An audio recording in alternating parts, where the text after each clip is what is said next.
If you were God and were going to get rid of the need to keep the Sabbath, would you have the Sabbath commandment as the longest of the 10 commandments in Exodus 20? Of course not. Would you have the Sabbath commandment as the one that Jesus expounded upon more than any of the other commandments in the Gospels?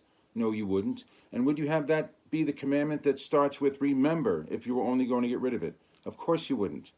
Matthew 5, verse 19.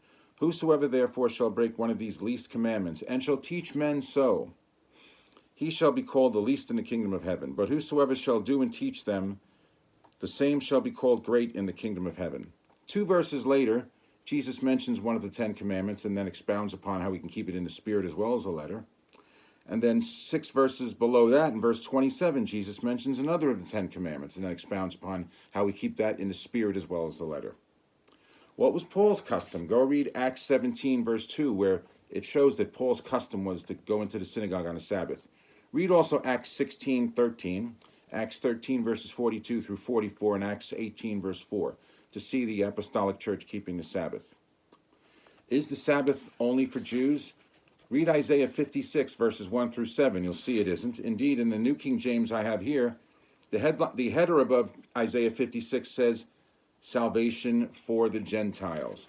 Read Isaiah 66, verse 23 to see if people will be keeping the Sabbath in the future.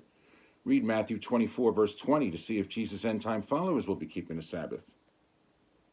We show that we love God by keeping his commandments. Go read John 14, verse 15 and verse 21, and read John 15, verse 14.